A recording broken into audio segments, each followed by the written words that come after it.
स्वागत है आपका योगेंद्र साहू ऑनलाइन क्लासेस में। आज हम लोग महिला स्व सहायता समूह जो होता है उसके एमसीक्यूज देखने वाले हैं। तो चलिए स्टार्ट करते हैं। पहला क्वेश्चन इसमें दिया हुआ है, भारत में वर्तमान में कितने स्व सहायता समूह SHG सेल्फ हेल्प ग्रुप है? भारत में वर्तमान में अभी कितने स्व सहायता समूह हैं? तो ऑप्शन दिया हुआ है 80.80 लाख से अधिक, 70.70 लाख से अधिक, या 40.40 लाख से अधिक, और डी ऑप्शन दिया हुआ है 90.90 लाख से अधिक।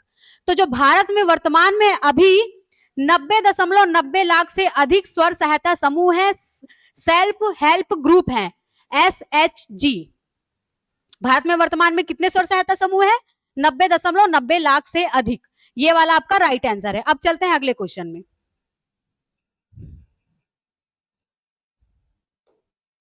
भारत में SHG स्व सहायता समूह के जनक है। भारत में स्व सहायता समूह के जनक कौन है? तो उसको ऑप्शन से देख लेते हैं। पहला दिया हुआ है महात्मा गांधी जी, दूसरा है अनसुईया साराभाई, तीसरा इला रमेश भट्ट, और चौथा दिया हुआ है इंदिरा गांधी। तो जो भारत में स्व सहायता समूह के जनक हैं उसका राइट आंसर हो जाएगा आपका इला रमेश भट्ट। इला रमेश भट्ट करके आपका हो जाएगा राइट आंसर। इन्होंने सेवा नाम से सेल्फ एम्प्लॉयमेंट वुमन एसोसिएशन 1972 में इन्होंने एक स्व सहायता समूह बनाया था। तो भारत में इन्होंने ही इसकी शुरुआत करी थी, इसलिए इनको इसके स्व सहायता समूह के जनक कहा जाता है। तो इला रमेश भट्ट इसका राइट आंसर है। और सेवा का फुल फॉर्म मैंने बताया सेल्फ एम्प्लॉयमेंट वुमन एसोसिएशन। अब चलते हैं अगले क्वेश्चन में।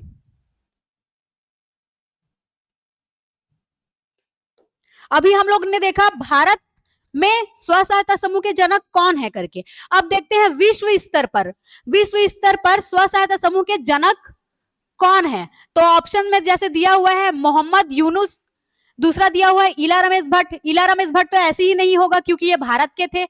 उसके बाद सी ऑप्शन अनुसुईया साराभाई, और डी है मोहम्मद नाइब। तो जो विश्व स्तर पर स्व सहायता समूह के जनक है वो उसका राइट आंसर हो जाएगा मोहम्मद यूनुस। ये अर्थशास्त्री थे और इन्होंने बांग्लादेश में जो गरीब महिलाएं थी उनके गरीबी के उन्मूलन के लिए एक स्व सहायता समूह बनाए थे, जिसके लिए इनको 2006 में नोबेल पुरस्कार भी मिला है। तो ये भी आप लोग नोट डाउन कर लीजिएगा, इनको नोबेल पुरस्कार मिला है। और कौन से क्षेत्र में मिला है? शांति के क्षेत्र में। किस क्षेत्र में इनको नोबेल पुरस्कार मिला है? शांति के क्षेत्र में। यही विश्व स्तर पर स्व सहायता समूह के जनक है। अब चलते हैं अगले क्वेश्चन में।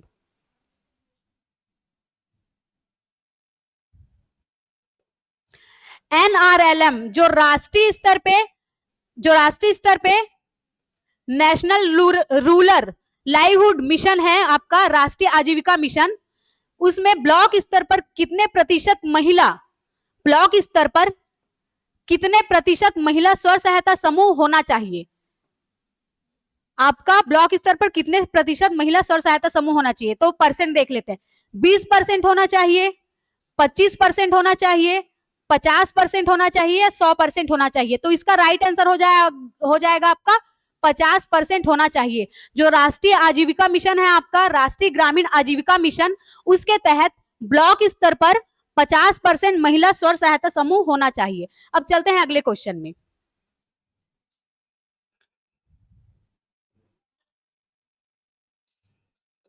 अगला क्वेश्चन बोल रहा है स्व सहायता समूह के महत्व में शामिल नहीं है।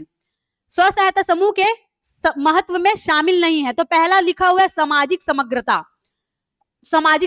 और दूसरा दिया हुआ है लिंग समानता, और तीसरा कमजोर वर्ग की आवाज, और चौथा दिया है रोजगार के वैकल्पिक स्रोत, और पांचवा वित्तीय समावेशन, और छठवा छुआछूत निवारण। तो इसको थोड़ा सा समझ लेते हैं। सामाजिक समग्रता, ये जो स्व सहायता समूह होता है उसमें कोई भी जाति धर्म के लोग, बस वो गरीब होने चाहिए, वो इस समूह में आके जुड़ जाते हैं बिना भेदभाव के। तो ये आपका सामाजिक समग्रता को दर्शाता है। दूसरा लिंग समानता, इसमें महिलाएं और पुरुष दोनों आके इसमें जुड़ सकते हैं। अधिकतर इसमें महिलाओं का होना ज्यादा जरूरी है, तो लिंग समानता है इसमें। तीसरा कमजोर वर्ग की आवाज है, ये जो लाया गया है वो कमजोर लोगों को, गरीब लोगों को ही उठाने के लिए लाया गया है, तो कमजोर वर्ग की आवाज तो होगा ही है। उसके बाद बोला गया है रोजगार के वैकल्पिक स्रोत, तो जी हाँ, इसमें रोजगार के वैकल्पिक स्रोत मिलते ही हैं। जब लोग स्व सहायता समूह में कुछ कुछ अपने समूह में बनाने का काम करते हैं, जैसे टोकनी बनाने का काम कर रहे हैं या अगरबत्ती बनाने का काम कर रहे हैं, तो बहुत सारे लोगों को रोजगार मिल ही रहा है, तो रोजगार के वैकल्पिक स्रोत है ये।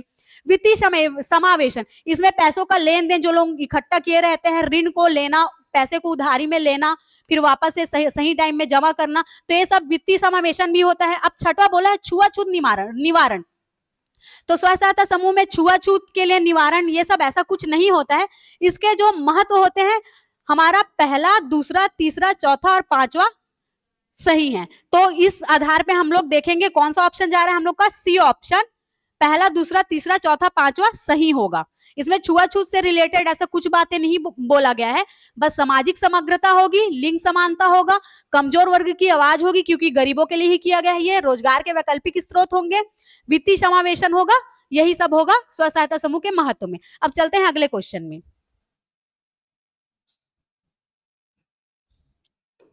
स्व सहायता समूह के गठन का उद्देश्य नहीं है, जो स्व सहायता समूह है उसके गठन के उद्देश्य नहीं है, तो कौन सा उद्देश्य नहीं है, तो पढ़ते हैं ऑप्शन, सामुदायिक कल्याण की भावना। ऑप्शन पढ़ते जाओगे ना, आपसे क्वेश्चन बनते जाएंगे। पहला बोल रहा है सामुदायिक कल्याण की भावना, तो पहले देख लेते हैं उद्देश्य है कि नहीं। तो देखो, स्व सहायता समूह है तो सामुदायिक कल्याण की भावना तो होगा ही। अब दूसरा जैसे बोल रहा है सामाजिक भागीदारी को बढ़ावा विकसित करना, सामाजिक भागीदारी को बढ़ाना, विकसित करना, तो जी हाँ, इसमें सामाजिक भागीदारी को बढ़ाते हैं, लोग जुड़ के आते हैं और फिर उसमें जैसे कुछ रोजगार करना है उनको मिलके, अगरबत्ती बनाने का, ये सब कुछ कुछ कार्य करते हैं, तो लोग को बढ़ावा मिलता है, विकसित होते हैं, वो अपने गरीबीपन से थोड़ा सा आगे उभर कर आते हैं। व्यक्तिगत निर्णय निर्माण को विकसित करना, अब आप लोग बताइए, ये समूह है तो इसमें क्या व्यक्तिगत निर्णय निर्माण को विकसित करना होगा? जी बिल्कुल नहीं, व्यक्तिगत निर्माण को नहीं, निर्णय निर्माण को नहीं, सामुदायिक निर्णय निर्माण, सामुदायिक निर्णय होना चाहिए इसमें। और फिर डी ऑप्शन बोल रहा है ग्रामीण स्तर पर आर्थिक सामाजिक ढांचे को मजबूत करना, तो जी हाँ, ग्रामीण स्तर पर आर्थिक सामाजिक ढांचे को मजबूत करेगा ये, जो वहां पे रोजगार मिलेगा, उन लोगों को रोजगार अपना बनाएंगे खुद से कि क्या किया जाए, समूह वाले लोगों को मिलके एक दूसरे को ऋण प्रदान करेंगे अपने स्व सहायता समूह से, जो भी पैसा उनको मिल रहा है, जिस जरूरतमंद को जरूरत है पैसे का, तो एक दूसरे को वो लोग देंगे, तो सामाजिक आर्थिक ढांचा तो मजबूत होगा ही।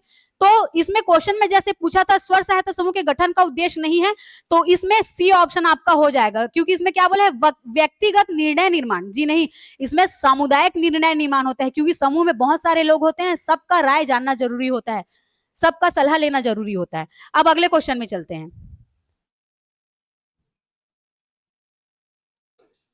भारत में स्व सहायता समूह के विकास में निम्न में से किस व्यक्ति का योगदान है? भारत में जो स्व सहायता समूह है उसके विकास में किस व्यक्ति का योगदान है? तो इसका आंसर आप लोग खुद भी गैस कर सकते हो, अगर आप लोग स्व सहायता समूह को अच्छे से पढ़े होगे तो। फिर भी ऑप्शन एक बार देख लेते हैं। Mahatma Gandhi A option, B Anasuya Sarabhai, C Ila Ramesh Bhatt और डी सभी। इला रमेश भट्ट का जी का तो अभी हमने देख लिया कि ये भारत में स्व सहायता समूह के जनक हैं। अब देखिए इस वाले क्वेश्चन में ना ये तीनों आंसर हो जाएंगे, महात्मा गांधी भी, अनुसुईया साराभाई भी, इला रमेश भट्ट भी, और ये तीनों हो जाएंगे। महात्मा गांधी और अनुसुईया साराभाई जो थे वो 1920 में एक टेक्सटाइल लेबर एसोसिएशन लेके आए थे उन्होंने, तो उसके थ्रू उन्होंने स्व सहायता समूह के जैसा ही काम किया था। और इला रमेश भट्ट जी का तो हम लोगों ने, इला रमेश भट्ट का तो हम लोगों ने देख लिया था, 1972 में इन्होंने सेवा करके एक स्व सहायता समूह लेके आए थे। तो इन तीनों व्यक्तियों का योगदान है भारत में स्व सहायता समूह के विकास में, तो ये आपका सभी करके राइट आंसर हो जाएगा। अब चलते हैं अगले क्वेश्चन में।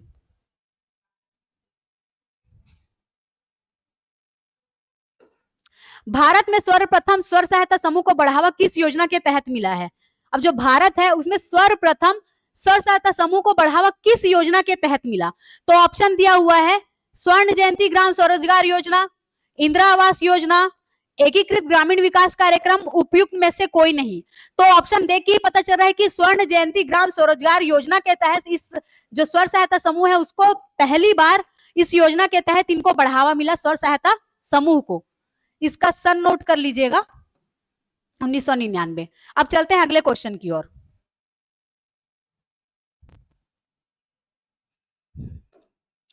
स्व सहायता समूह के विषय में निम्न कथनों पर विचार करना है। तो पहला ऑप्शन बोल रहा है एसएसजी एक अनौपचारिक संघ है। जो स्व सहायता समूह है एक अनौपचारिक संघ है। तो इस जो ये ऑप्शन है इसको हम लोग समझ लेते हैं। ये बोल रहा है अनौपचारिक संघ है। जी हाँ, एक अनौपचारिक संघ है। इसमें कोई औपचारिकता नहीं निभाई जाती है। कोई रूल नहीं होता है कि इसमें इसी को ही जुड़ना है। इसमें जो गरीब वर्ग के जो लोग हैं, चाहे किसी भी जाति के हो, किसी भी धर्म के हैं, वो लोग जुड़ सकते हैं, अपने से आके जुड़ सकते हैं। इसमें कोई वो नहीं है कि यही व्यक्ति जुड़ पाएगा, ऐसा करके कोई नहीं, अपने स्व इच्छा से वो आके जुड़ पाएगा। तो इसमें कोई औपचारिकता नहीं होती है, इसलिए अनौपचारिक संघ है। अब दूसरा बोल रहा है इसके सदस्य समानता एक ही आर्थिक सामाजिक पृष्ठभूमि से होते हैं। तो ये वाला लाइन भी समझ लेते हैं। इसके सदस्य समानता एक ही आर्थिक सामाजिक पृष्ठ, मतलब कि वो लोग गरीब होते हैं, तभी तो वो लोग उस सामाजिक पृष्ठभूमि से आते हैं। ये जो स्व सहायता समूह लाया गया है वो गरीबों के उन्मूलन के लिए ही लाया गया, ताकि उनकी आर्थिक स्थिति सुधर पाए। तो एक ही आर्थिक सामाजिक पृष्ठभूमि के ही होंगे वो लोग, वही इसके सदस्य होंगे। ये बात भी बिल्कुल सही है। तीसरा, एसएसजी स्वरोजगार और गरीबी उन्मूलन के लिए स्व सहायता की धारणा पर भरोसा करता है। तो जी हाँ, बिल्कुल, ये स्वरोजगार, उन लोग खुद से अपना रोजगार बनाते हैं और गरीबी के उन्मूलन के लिए कार्य करते हैं। तो यही स्व सहायता समूह की धारणा है। उसके बाद अगला ऑप्शन दिया हुआ है एसएसजी एक अवधारणा है। तो एसएसजी एक अवधारणा है। कैसे अवधारणा है? इसमें लोग खुद से स्वयं से जुड़कर स्वयं का रोजगार बनाते हैं। जैसे कोई समूह है, आपस में मिल गए, उन लोग सोच रहे हैं कि चलो हम लोग अगरबत्ती बनाने का काम करते हैं या टोकनी बनाने का काम करते हैं। तो लोग अपने लिए अपने से रोजगार खुद से निकालते हैं और काम करते हैं और अपने जो गरीबी स्तर है उसको थोड़ा उससे आगे आते हैं, अपनी आर्थिक स्थिति को सुधारते हैं। तो उस तरीके का अवधारणा है। तो उपयुक्त चारों कथन हमारा सही है। तो इसका डी ऑप्शन हो जाएगा कि सभी सही है। अब अगले क्वेश्चन में चलते हैं।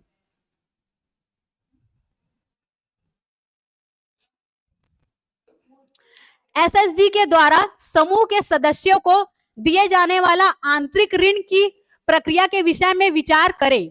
तो पहला दिया हुआ है सदस्य की उपस्थिति 100% होनी चाहिए। जो एसएसजी है उसके द्वारा समूह के सदस्यों को आंतरिक ऋण दिया जाता है। तो उसमें बोल रहा है कि पहला कि सदस्य की उपस्थिति 100% होनी चाहिए, और दूसरा बोल रहा है सदस्य की बचत कम से कम 90% चाहिए। फिर तीसरा बोल रहा है पहले से ऋण लिए जाने की स्थिति में ऋण वापसी की दर 90% होनी चाहिए। और चौथा बोल रहा है समूह की प्राथमिकता के आधार पर ऋण देना चाहिए। तो देखिए, इसमें जो आंतरिक ऋण है, जो समूह वाले हैं उनके पास पैसे होते हैं, उनका कुछ एक बजट होता है। तो वो लोग क्या करेंगे, जैसे किसी को ऋण की जरूरत है, आपस में जो सदस्य हैं उनको, तो उनको आंतरिक ऋण देना है। तो उसकी प्रक्रिया क्या होती है, उसके विषय क्या होते हैं? तो सदस्य की उपस्थिति जो है 100% होनी चाहिए। सदस्य की उपस्थिति 100% नहीं होगी तो भी चलेगा, 90% होनी चाहिए। 100% नहीं होगा तो भी चलेगा, लेकिन 90% होनी ही चाहिए। और जो साप्ताहिक बैठक होगा उसमें इनको आना ही आना है, 90% लोगों को साप्ताहिक बैठक में। उसके बाद सदस्य की बचत कम से कम 90% होनी चाहिए। नहीं, सदस्य की जो बचत है कम से कम 100% होनी चाहिए। यहाँ पे 100% होनी चाहिए। ठीक है, मतलब कि हमारा जो पहला और दूसरा ऑप्शन क्या हो गया, एक तरीके से असत्य हो गया। उसके बाद पहले से ऋण लिए जाने की स्थिति में ऋण वापसी की दर 90% होनी चाहिए। अब देखिए, मान लीजिए जैसे कि किसी सदस्य ने, स्व सहायता समूह के सदस्य ने ऋण लिया हुआ है पहले से, अब उसको और ऋण की जरूरत है, पर उसको दूसरा वाला ऋण तभी मिलेगा जब पहला ऋण का 90% पटा चुका हो। तो यही बात ये बोल रहा है। तो तीसरा ऑप्शन सही है। अब उसके बाद चौथा है समूह की प्राथमिकता के आधार पर ऋण देना चाहिए। अब मान लीजिए स्व सहायता समूह है, उसमें किसी भी दो लोगों को ऋण की जरूरत है। तो पहले वाले को खरीदना है बाइक और दूसरे वाले को उसको इलाज के लिए जरूरत है। तो अब ये समूह के लोग डिसाइड करेंगे किसको देना है, बाइक खरीदने के लिए इसको ऋण दे कि इसको इलाज कराने के लिए ऋण दे। तो वही बात बोल रहे हैं कि समूह की प्राथमिकता के आधार पर ऋण देना चाहिए करके। तो हमारा सिर्फ इसमें तीसरा और चौथा ऑप्शन सही है। तो कौन सा? डी, केवल तीसरा व चौथा ऑप्शन सही हो जाएगा। अब चलते हैं अगले क्वेश्चन की ओर।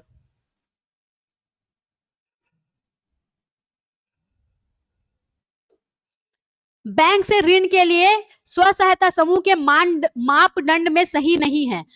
तो देखिए, जो बैंक से ऋण लेना है किसी स्व सहायता समूह को, तो उसके मापदंड पैमाने होते हैं कि उस सहायता समूह को बैंक जो ऋण देगा वो किस बेसिस पे देगा। तो पहला ऑप्शन दिया हुआ है एसएसजी 6 माह से अस्तित्व में हो। जो भी स्व सहायता समूह बनी हो वो 6 माह से अस्तित्व में होनी चाहिए। ऐसा नहीं कि 2 महीना तक बना है स्व सहायता समूह, कोई भी समूह वाले लोग बनाए हैं, अब 2 महीने में ही बोल रहे हैं कि बैंक हमको लोन दे दे, तो ऐसा नहीं होगा। 6 माह से अस्तित्व में हो। दूसरा बोल रहा है एसएसजी की नियमित बैठक हो। तो जी हाँ, स्व सहायता की नियमित बैठक होगी तभी तो उनको देंगे बैंक वाले लोन। अब बैठक ही नहीं करवा रहे, कुछ नहीं करवा रहे, तो दे के क्या करेंगे। फिर उसके बाद तीसरा बोल रहे सभी सदस्यों का केवाईसी सत्यापन हो। तो इसमें बोल रहा है सभी सदस्यों का केवाईसी सत्यापन हो। जी, जरूरी नहीं कि सभी सदस्यों का केवाईसी सत्यापन, ओनली जो पदाधिकारी होते हैं, 3 पदाधिकारी होते हैं इसमें, उनका केवाईसी सत्यापन होना चाहिए। आप लोगों ने स्व सहायता समूह का बुक देखा होगा, एक बुक रहता है उसमें 3 पदाधिकारियों का फोटो लगा रहता है। जो बैंक का जैसे पासबुक होता है हमारा, वैसे ही उनका पासबुक होता है, उसमें 3 पदाधिकारियों का फोटो लगा, सिर्फ उनका ही केवाईसी होना जरूरी रहता है, बाकी के सदस्यों का नहीं होगा तो भी चलता है। इनका मेन है कि यही 3 पदाधिकारियों का ही केवाईसी हो।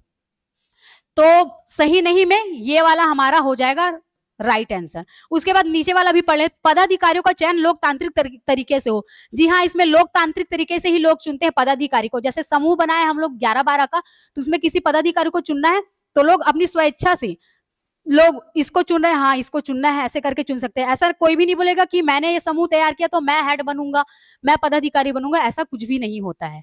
अब चलते हैं अगले क्वेश्चन की ओर।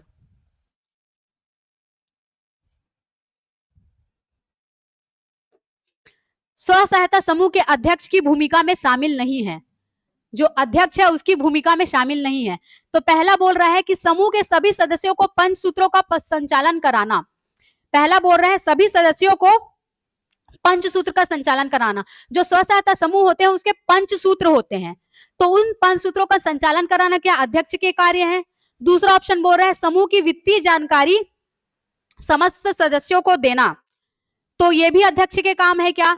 आगे देखते हैं, अपने समूह का प्रतिनिधित्व करना, यह भी अध्यक्ष के काम है क्या। या फिर डी ऑप्शन समूह के नियम प्रस्ताव को क्रियान्वित कराना, ये भी अध्यक्ष के कार्य हैं क्या। अब एक एक ऑप्शन से समझ लेते हैं। पंचसूत्र का संचालन, तो जी हाँ, अध्यक्ष जो है वो पंचसूत्र का संचालन करवाते हैं। अब ये पंचसूत्र क्या होते हैं उसको मैं आगे वाले क्वेश्चन में बताऊंगी कि पंचसूत्र क्या क्या होते हैं। समूह की वित्तीय जानकारी समस्त सदस्यों को देना, समूह की जो भी वित्तीय जानकारी है, लेन देन हुआ है, कितना पैसा आया है, कितना किसी ने ऋण लिया हुआ है, ये अध्यक्ष किनको देगा, सदस्यों को देगा, तो ये भी सदस्य के कार्य है। अपने समूह का प्रतिनिधित्व करना, तो अध्यक्ष जो होगा अपने समूह का प्रतिनिधित्व करेगा तभी तो समूह चल पाएगा, तो ये भी सही। समूह के नियम प्रस्ताव को क्रियान्वित करना, इसको अध्यक्ष नहीं करते, इसको करते हैं सचिव।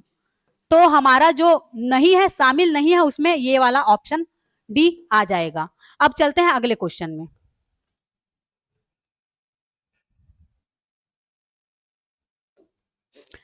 स्व सहायता समूह के विषय में असत्य कथन है। जो स्व सहायता समूह है उसके विषय में असत्य कथन, तो पहला दिया हुआ है समूह के सुचारू रूप से संचालन के लिए अपने सदस्यों में से 3 पदाधिकारियों का चयन करेगा। तो अभी मैंने इसके पहले वाले क्वेश्चन में बताया कि जो 3 पदाधिकारी होते हैं वही मेन होते हैं, उन्हीं का केवाईसी कराना होता है, और वही लोग अपने समूह को सुचारू रूप से संचालन के लिए अपने सदस्यों से ही 3 पदाधिकारी को चुनते हैं। जैसे 12 लोगों का समूह है, उसमें 3 पदाधिकारियों को चुनेंगे, वो स्व सहायता समूह का संचालन करेंगे, अपने ग्रुप का संचालन करेंगे उसके लिए। तो पहला वाला तो बिल्कुल सही हो जाएगा। अब दूसरा बोल रहे हैं इनका कार्यकाल 5 वर्ष का होता है क्या, इसको अभी छोड़ते हैं, अभी आगे वाले ऑप्शन में चलते हैं। सामाजिक व आर्थिक रूप से कमजोर सदस्य को प्राथमिकता दी जाएगी। तो जी हाँ, स्व सहायता समूह में सामाजिक व आर्थिक रूप से जो कमजोर हैं, जो गरीब हैं, उन सदस्यों को प्राथमिकता दी जाती है ताकि वो लोग अपने स्तर को, जो आर्थिक स्थिति है उसको सुधारे, थोड़ा सा आर्थिक स्थिति उनका बेहतर हो, इसलिए। फिर डी ऑप्शन दिया है इनके कार्यों और उत्तरदायित्व का निर्धारण समूह के सदस्यों के द्वारा किया जाता है। अब जो इनके कार्य है, उत्तरदायित्व होता है, स्व सहायता समूह है भाई, तो सबको कोई भी कार्य उसके लिए सभी को डट के आगे आना है, काम करना है, उत्तरदायित्व का निर्धारण करना है, तो सभी सदस्यों के द्वारा किया जाएगा। अब जैसे कि हम लोग बी ऑप्शन छोड़े थे, इनका कार्यकाल 5 वर्ष का होता है क्या, नहीं, इनका कार्यकाल 2 वर्ष का होता है। 2 वर्ष का, जो इनके पदाधिकारी है उनका 2 वर्ष का होता है, फिर 2 वर्ष के बाद पुनः कोई दूसरे को चुना जाता है। सामान्यता जो इनका कार्यकाल 5 वर्ष का होता है उसको 2 वर्ष कर लीजिएगा, और जो प्रतिनिधि हैं वो हर 2 वर्ष में चेंज होंगे इनके, ठीक है। तो ये असत्य कथन में इसको टिक लगा लीजिएगा। जो प्रतिनिधि है उनका कार्यकाल 5 वर्ष का नहीं होगा, 2 वर्ष का होगा, सामान्यता। अब अगले क्वेश्चन में चलते हैं।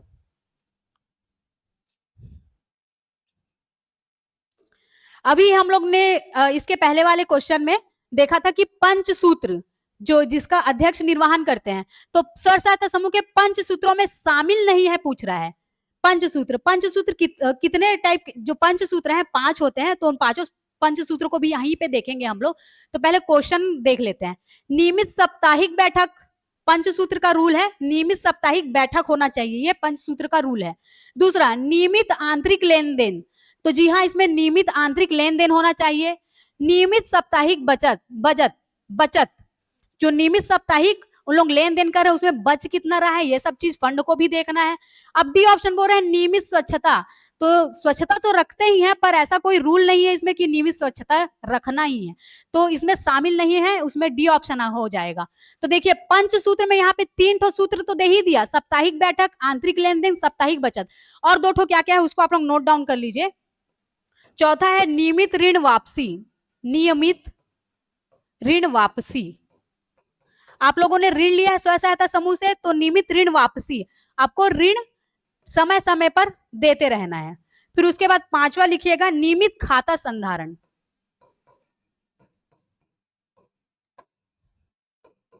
खाता संधारण, आपको नियमित तौर पर अपने खाते में पैसे रखने हैं, खाता को आपको जाके एंट्री करवाना है ताकि सारा डाटा आप लोगों को मिलता रहे, तो ये पंचसूत्र में शामिल है, इसको नोट डाउन कर लीजिएगा। आप चलते हैं अगले क्वेश्चन में।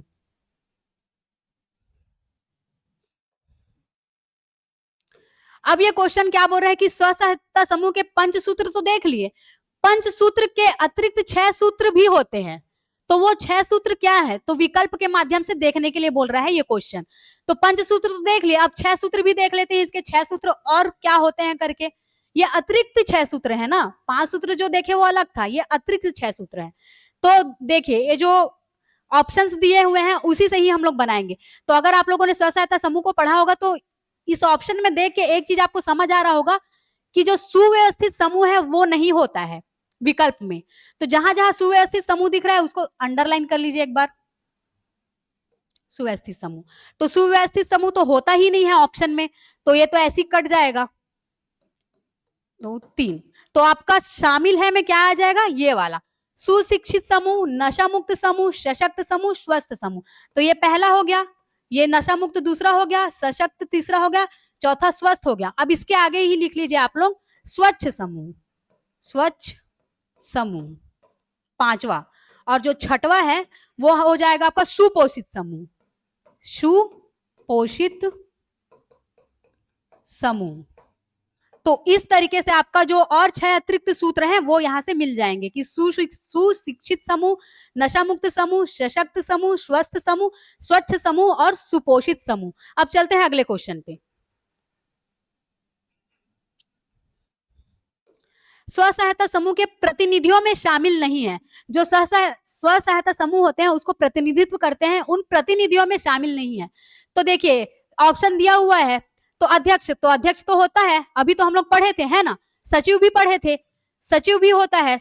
अब हम लोग ये दोनों को अभी नहीं पढ़े हैं, तो उपाध्यक्ष को अभी छोड़ते हैं। कोषाध्यक्ष तो होगा ही, तभी तो जो पैसे आएंगे कोष बनेंगे उसको कौन देखेगा, कोषाध्यक्ष। इसमें उपाध्यक्ष नहीं होता है, तो आपका शामिल नहीं में राइट आंसर क्या बन जाएगा, उपाध्यक्ष। उपाध्यक्ष नहीं होता है। स्व सहायता समूह के प्रतिनिधियों में क्या शामिल नहीं है, उपाध्यक्ष, और शामिल है बोला है तो क्या हो जाएगा, अध्यक्ष, सचिव और कोषाध्यक्ष। अब चलते हैं हम लोग अगले क्वेश्चन पे।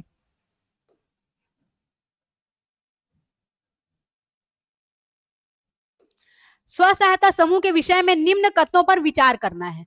तो पहला जैसे दिया हुआ है, स्व सहायता समूह के सदस्यों के कार्य व उत्तरदायित्व का निर्धारण करती है। स्व सहायता समूह अपने नियम स्वयं बनाती है। फिर तीसरा बोल रहा है स्व सहायता समूह प्रतिनिधियों के कार्यों व उत्तरदायित्व का निर्धारण करती है। उसके बाद बोल रहा है प्रतिनिधि के निर्वाचन के समय उसकी बचत और उपस्थिति पर चर्चा की जाती है। एक बार डिटेल से ऑप्शन समझ लेते हैं। पहला बोल रहा है स्व सहायता समूह के सदस्यों के कार्यों व उत्तरदायित्व का निर्धारण करती है। तो जी हाँ, जो भी समूह के सदस्य होंगे उनके कार्यों का उत्तरदायित्व का तो निर्धारण करेगी ही, वो लोग काम करेंगे ही, तभी तो जो समूह है वो अच्छे से वर्क करके अच्छे से ऋण, जो गवर्नमेंट है, बैंक है, उनसे उनको मिलेगा ऋण, तो और वो लोग अपने जो भी ग्रुप समूह में वो लोग कार्य कर रहे हैं उस चीज को आगे बढ़ाएंगे और अच्छे से करेंगे और अपनी आर्थिक स्थिति को सुधारेंगे। दूसरा, स्व सहायता समूह अपने नियम स्वयं बनाती है, तो कोई भी स्व सहायता समूह जो होती है वो अपने नियम स्वयं बनाती है। उसके बाद तीसरा, स्व सहायता समूह प्रतिनिधियों के कार्यों व उत्तरदायित्व का निर्धारण करती है। जी हाँ, स्व सहायता समूह अपने प्रतिनिधियों के कार्यों का उत्तरदायित्व का निर्धारण करती है, जिस प्रकार समूह के सदस्य अपने कार्य का निर्धारण उत्तरदायित्व करते थे। अब चौथा बोल है प्रतिनिधि के निर्वाचन में, जब कोई प्रतिनिधि स्व सहायता समूह है उसमें किसी प्रतिनिधि का निर्वाचन करना है, ठीक है, निर्वाचन करना है, तो कैसे निर्वाचन करेंगे उसके बारे में लिखा है कि उसकी बचत और उपस्थिति पर चर्चा की जाती है। नहीं, उसकी बचत कितनी है, उसकी उपस्थिति कितनी है, इस पर चर्चा नहीं की जाती है। उसकी आर्थिक स्थिति देखी जाती है कि वो कितने गरीब हैं, कितने उनकी अर्थव्यवस्था शिथिल नहीं है। उन लोगों को यहाँ पे निर्वाचन के लिए किया जाता है, उन लोगों का निर्वाचन किया जाता है। ऐसे लोगों का नहीं किया जाता कि उसकी बचत देख के या उपस्थिति कितना आ रहा है जा रहा है, ऐसा करके नहीं। प्रतिनिधि का निर्वाचन किस बेस पे होगा कि वो कितना गरीब है, उनकी आर्थिक स्थिति सही नहीं है, इस पर। तो हमारा जो पहला दूसरा तीसरा है वो ऑप्शन सही हो जाएगा, और जो डी ऑप्शन है वो हमारा क्या हो जाएगा, गलत। अब चलते हैं अगले क्वेश्चन में।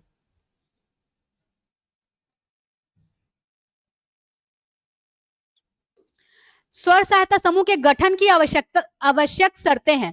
जो स्व सहायता समूह है वो गठित होती हैं तो उनकी शर्तें होती हैं, तो क्या क्या शर्तें होती हैं? जैसा सदस्य, ये सदस्य है, सदस्य एक समान आर्थिक पृष्ठभूमि से होना चाहिए। तो जी हाँ, जितने भी सदस्य होते हैं ग्रामीण स्तर के, जिनकी आर्थिक स्थिति संबल नहीं है, आर्थिक स्थिति से वे कमजोर हैं, तो वही लोग तो ही रहेंगे ना उसमें। तो सदस्य एक समान आर्थिक पृष्ठभूमि से ही आएंगे, क्योंकि सभी गरीब गरीब लोग तो जुड़े रहेंगे ना जिनकी आर्थिक स्थिति ठीक नहीं है। तो ये ऑप्शन तो शर्त में आ ही जाएगा। फिर आयु 18 से 65 वर्ष होनी चाहिए, तो आयु 18 से 65 वर्ष होनी चाहिए, ये भी बिल्कुल सही है। प्रतिनिधियों को चुनने में, प्रतिनिधियों के चुनाव में प्रतिनिधियों के चुनाव में लोकतांत्रिक पद्धति अपनाना, तो लोकतांत्रिक पद्धति ही होती है, उसमें लोग चुनते हैं। कोई ऐसा नहीं बोलता कि मैंने समूह बनाया या मैंने इसको लीड किया तो मैं बनूंगा। लोग अपने हिसाब से लोकतांत्रिक तरीके से चुनते हैं। उसके बाद नियमों का बनाना व पालन करना, नियमों का बनाना व पालन करना, तो ये लोग नियमों का बनाना व पालन करना भी खुद से ही करते हैं, क्योंकि सबका अपना अपना उत्तरदायित्व, अपनी अपनी पृष्ठभूमि होती है। और जैसे कि इन्होंने एक चीज हम लोग पढ़े थे कि स्व सहायता समूह अपने से नियम कानून बनाती है कि हमारे समूह के लिए क्या नियम सही रहेगा, क्या कानून सही रहेगा, तो उसके बेसिस में है नियमों का बनाना व पालन करना। तो इसका भी सही, सभी सही हो जाएंगे, आवश्यक शर्तों में सभी सही हो जाएंगे। अब चलते हैं अगले क्वेश्चन में।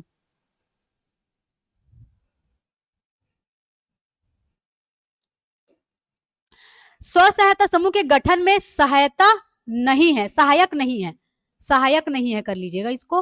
स्व सहायता समूह के गठन में सहायक नहीं है, तो इसमें जैसे दिया हुआ है पहला ऑप्शन सीआरपी, दूसरा दिया हुआ है मिशन कर्मी, एनआरएलएम राष्ट्रीय आजीविका मिशन, और टीएलए और एनजीओ।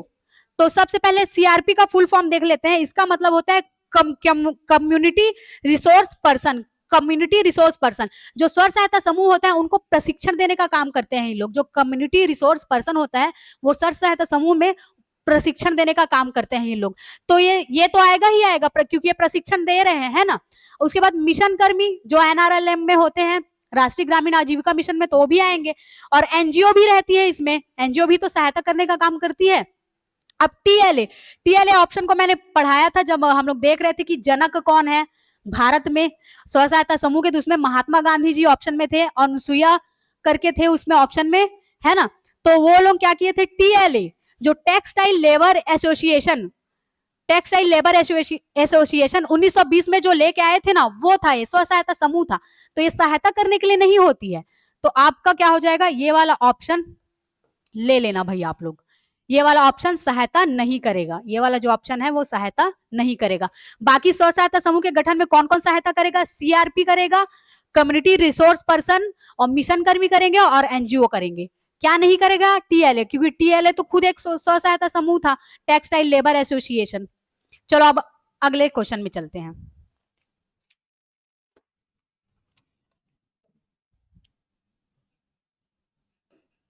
अगला क्वेश्चन बोल रहा है एपीएल परिवारों के सदस्यों को स्व सहायता समूह में शामिल करने के संबंध में कथनों में असत्य कथन है, असत्य कथन है। देखिए, स्व सहायता समूह में जनरली बीपीएल लोग होते, बीपीएल वाले लोग होते हैं, है ना, जो पिछड़े हुए होते हैं गरीबी से। एपीएल लोगों को कब स्व सहायता समूह में शामिल करेंगे, उसके लिए इसमें दिया गया है कि कैसे शामिल कर सकते हैं, तो उसी में हम लोग को असत्य कथन चुनना है। तो देख लेते हैं पहला, एपीएल परिवार के 10% सदस्यों को शामिल किया जा सकता है। दूसरा ऑप्शन बोल रहा है एपीएल परिवार के 20% सदस्यों को शामिल किया जा सकता है। तीसरा बोल रहा है एपीएल परिवार के 30% सदस्यों को शामिल किया जा सकता है। और चौथा बोल रहा है स्व सहायता समूह के सभी बीपीएल सदस्यों की सहमति आवश्यक है।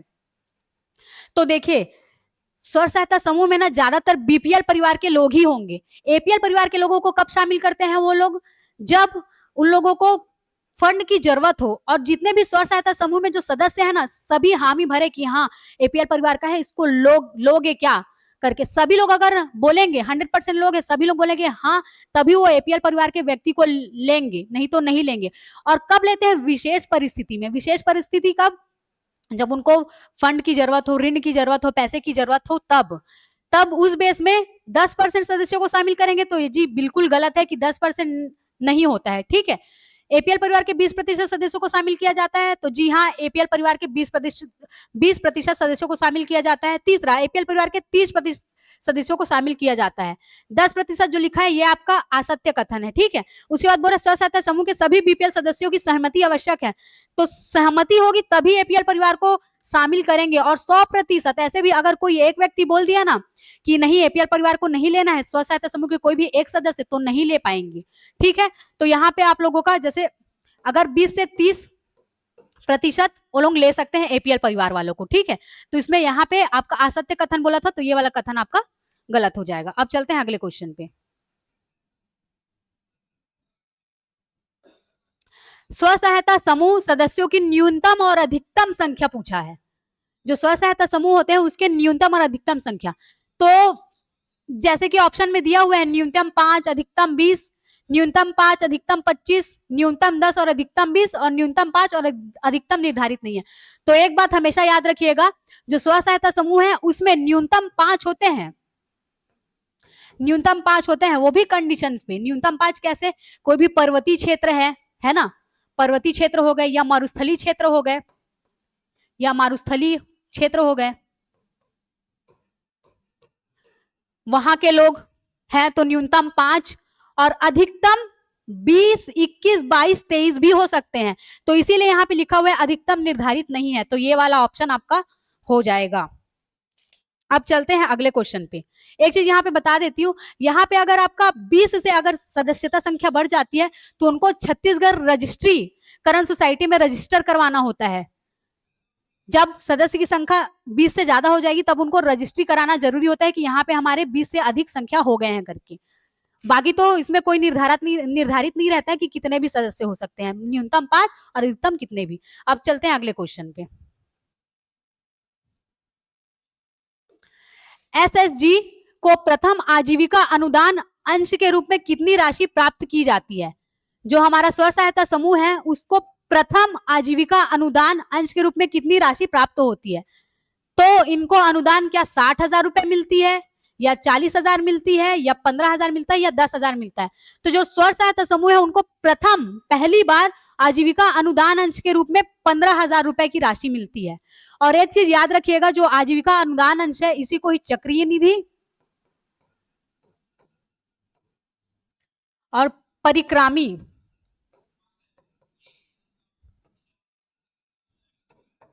भी बोलेंगे, ठीक है। तो ये नोट कर लीजिएगा आप लोग। अब चलते हैं अगले क्वेश्चन में।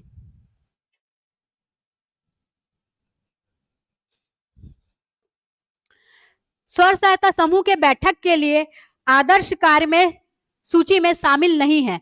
तो पहला देखिए, स्व सहायता समूह जो बैठक है उसमें आदर्श कार्य जो भी उनके कार्य हैं उस सूची में शामिल नहीं है, सूची में शामिल नहीं है। तो पहला ऑप्शन जैसे दिया हुआ है हाजिरी लेना, हाजिरी लेना, और दूसरा एसएसजी अध्यक्ष द्वारा अध्यक्षता करना, और सी कार्यवाही पुस्तक को पढ़कर सुनाना, और डी ऑप्शन दिया हुआ है परस्पर परिचय।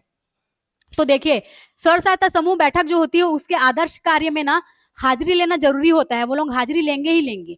और जो उसके बाद कार्यवाही पुस्तक को पढ़कर सुनाना, जो भी कार्यवाही हुई है उनकी पुस्तक में जो भी चीज हो, लेन देन हुआ है, जो भी चीज हुआ है उसको वो लोग पढ़कर सुनाएंगे ही सुनाएंगे। और परस्पर परिचय, एक दूसरे का वो लोग परिचय देते ही हैं।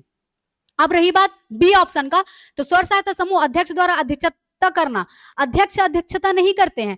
जब भी उनकी बैठक होगी ना, तो हर बैठक में जो व्यक्ति सबसे ज्यादा आर्थिक स्थिति से कमजोर होगा ना, उस व्यक्ति को अध्यक्ष बनाते हैं, वो अध्यक्षता करता है।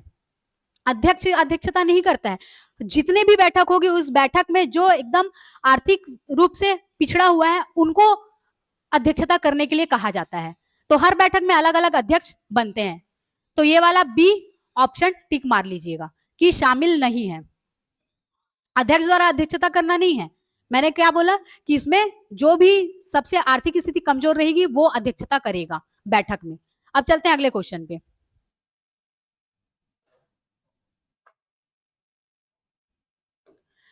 एसएसजी की मूल निधि से तात्पर्य है, जो स्व सहायता समूह है उसके मूल निधि से तात्पर्य है। तो पहला दिया हुआ है, स्व सहायता समूह के सदस्यों द्वारा जमा की गई राशि मूल निधि होती है क्या, या फिर स्व सहायता समूह के पास नगद जो शेष रहते हैं वो पैसे मूल निधि होते हैं क्या, या स्व सहायता समूह के पास जो नगद शेष है प्लस बैंक में वो लोग बचत खाते में जो पैसा रखे हैं वो मूल निधि होती है क्या, या डी ऑप्शन जो दिया हुआ है, जो उनके पास नगद है स्व सहायता समूह के पास, या बैंक के बचत खाते में पैसा है, या सदस्यों को दिया गया ऋण है, तो वो मूल निधि है क्या।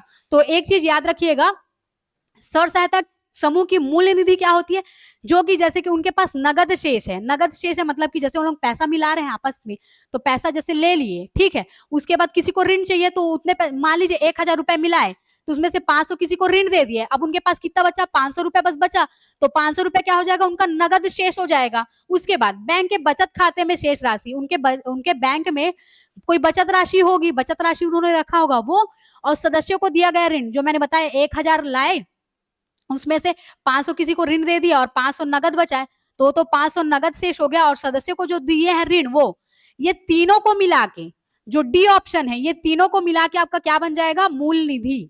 क्या बन जाएगा, मूल निधि। तो आपका डी ऑप्शन सही हो जाएगा। अब चलते हैं अगले क्वेश्चन पे।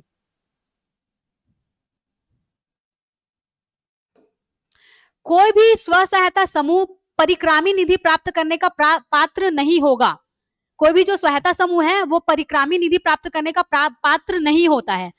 तो उसके लिए ऑप्शन देख लेते हैं। वह केवल महिला स्व सहायता समूह हो। दूसरा ऑप्शन बोल रहा है कम से कम 70% सदस्य बीपीएल परिवार से हो। उसके बाद अगला बोल रहा है पूर्व में लिए गए चक्रीय निधि को समय पर वापस किया हो और सीआरपी द्वारा प्रशिक्षित हो। तो देखिए, कोई भी स्व सहायता समूह परिक्रामी निधि प्राप्त करने का पात्र नहीं होगा। तो देखिए, वह केवल महिला स्व सहायता समूह होगा। अरे भैया, महिला स्व सहायता समूह में तो अधिकतर महिला ही होती है ना, तो ये तो पात्र होंगे ही, तो ये ऑप्शन तो नहीं होगा। कम से 70% सदस्य बीपीएल परिवार से हो, बीपीएल परिवार के लोग ही रहते हैं अधिकतर उसमें। उसके बाद सीआरपी द्वारा प्रशिक्षित हो। कम्युनिटी रिसोर्स पर्सन, इसको अभी हम लोग आगे भी देखे थे, कम्युनिटी रिसोर्स पर्सन यही तो प्रशिक्षण देते हैं ना, तो ये भी हो जाएगा आप लोगों का। मतलब पात्र होंगे उसमें आपका ए बी डी आ जाएगा। अब सी क्या बोल रहा है, पूर्व में लिए गए चक्रीय निधि को समय पर वापस किया हो। देखिए, आपका चक्रीय निधि को ही परिक्रामी निधि कहते हैं। चक्रीय निधि या परिक्रामी निधि आप लोगों को सिर्फ एक ही बार दिया जाएगा, एक ही बार दिया जाएगा। इसको आजीविका अनुदान अंश भी बोलते हैं। अभी पहले वाले क्वेश्चन में हम लोग देखे थे आजीविका अनुदान अंश, अनुदान अंश। तो ये सिर्फ एक ही बार दिया जाता है। अब इसमें लिया गया पूर्व में लिए गए चक्रीय निधि को समय पर वापस लौटा दोगे तो फिर से मिल जाएगा क्या, ऐसा कुछ नहीं होता है। इसमें सिर्फ एक ही बार चक्रीय निधि मिलता है आपको। तो इसमें कोई वापस कर रहा है तो मिल जाए क्या दोबारा, ये वाला काम नहीं होता है। तो आपका जो सी ऑप्शन है ये पात्र नहीं होंगे। एक ही बार बस मिलता है, परिक्रामी निधि हो या चक्रीय निधि हो या आजीविका अनुदान अंश, कुछ भी बोल लो, ठीक है। तो ये आप लोगों का था आज का स्व सहायता समूह के एमसीक्यू। और आप लोग अगर ऐसे ही नए डाटा के बेसिस में चाहते हैं कि आपको अपडेट मिलते रहे, तो आप लोग एक बार हमारा एडीओ का जो टेस्ट सीरीज चल रहा है उसको आप लोग ले सकते हैं।